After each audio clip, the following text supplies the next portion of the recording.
So there were disturbing reports the early part of Sunday about some clashes between the guards or bodyguards or the house guards of the presidential candidate of the New Patriotic Party, Akufo-Addo, at his Nima residence, and groups of supporters of the NDC who apparently were also en route on a health walk, so to speak.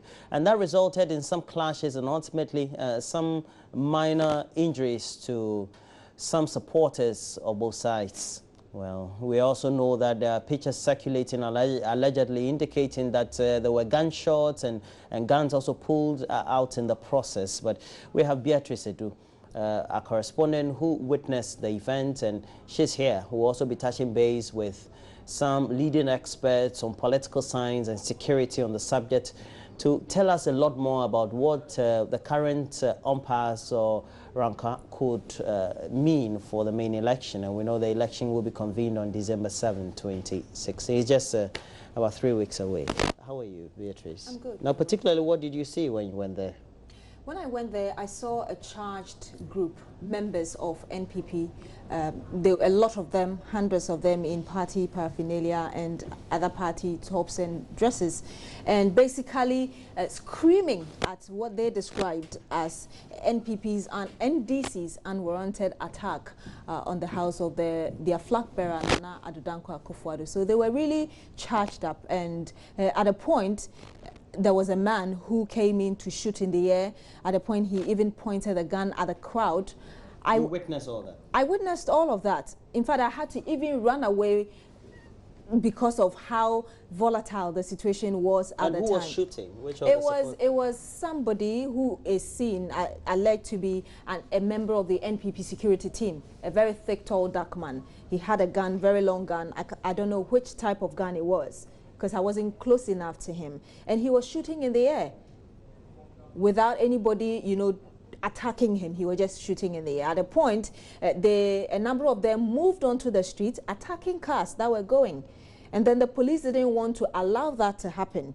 And so they moved in to prevent them. And that was when they turned on the police, telling them to shut up and to move away. Who turned on the police? Some of them were in Mufti, others were in party paraphernalia. Which party? NPP. They turned on the police and then told them to shut up and all of that. And others picked sticks and other offensive weapons. So at a point I had to run away. And then my camera person as well, he was actually pointed at because he was filming. And at that point, a journalist who also had a camera and was filming had actually been attacked by other groups who were on motorbike. Fortunately, he heard them talking that they should call their people in Hausa. So he moved from the crowd. But the other journalist who was filming didn't. Okay. And so he got attacked. We have on the line a lecturer with the Political Science Department of the Kwame Nkrumah University of Science and Technology, Dr. Edward Brenya. A very good morning to you, Dr. Brenya. Particularly when we know that so far the electioneering has been a lot more peaceful than we witnessed from yesterday. How does this have any implication on what the expectations are for peace prior to the elections on that very day, December 7? Good morning, Roland. Good morning, I think that one thing is clear. One thing before we look at the possible implication on our election, one thing is clear, that Ghanaians must do what is not right.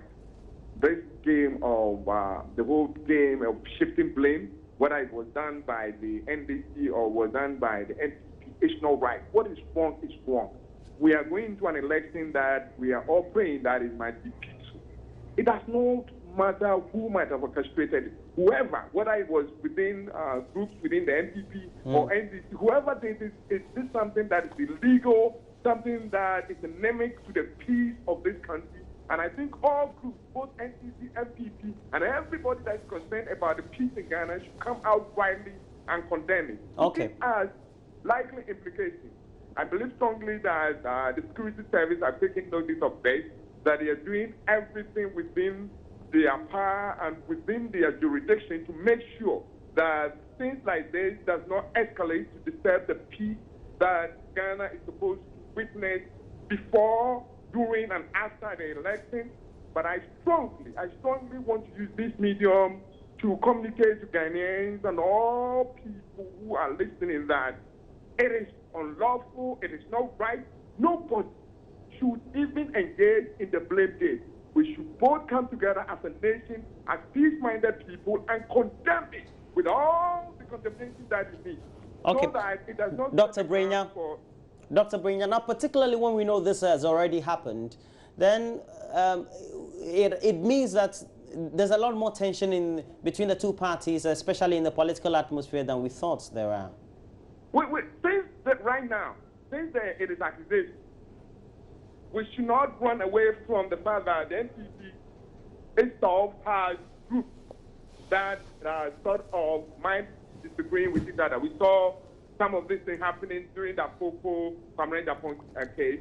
We don't know as of now. I don't think the police have come out to give a conclusion that, evidence that points to the fact that this was orchestrated by the NDC or NPP. And that is why I said, why that is undergoing, it is important. You see, there is one thing, sometimes when we entertain things like this and we are allowing blame games to go on, then we prepare the mind of certain people to think that it is okay to do it. But if we all come together as Ghanaians, no political party members to condemn it, then nobody would take pride in engaging in things like this. Okay, your point has been made, Dr. Edward Brenya, and that will be it from Dr. Edward Brenya. He's a political science lecturer with the Kwame Nkrumah University of Science and Technology. He's with the political science department of that very university. But ultimately, it means that this could go on as far as the blame game is concerned for a number of days. Following your experiences being a journalist and witnessing this, what does it tell you about what needs to be done by the two parties to call their supporters to order? I think that as for calling supporters to order, we've moved on. We've moved on from there. I think that it's now lies with the security agencies to enforce order. In fact, what I'm learning from sources is that that particular route has actually been banned. No political party, including NPP, is supposed to use that. And so the security agencies must enforce it, must enforce order, because if you're listening to the NPP NDC, they are actually accusing each other and blaming the media for misreporting. And so the security agencies that are seen as neutral must be the ones enforcing the law at this point. So they must be the referees then. Well, thank you very much, Beatrice Addo. And we're just discussing the implications, more importantly, the said attack that may have happened either from the NDC side or the NPP side that was close to the house of the NPP flag bearer, Nana Addo Dankwa Akufo-Addo. You may hear this at 10 o'clock, and when we do a lot more discussions, and Beatrice will be leading that very team when we do those discussions. And that'll be it for the show this morning. As always, thanks a lot more of you for your comments on our social media pages. Join us on TV, is our page on Facebook, and then we also have our Join Us on TV, our Twitter handle, and we've been streaming live on Facebook.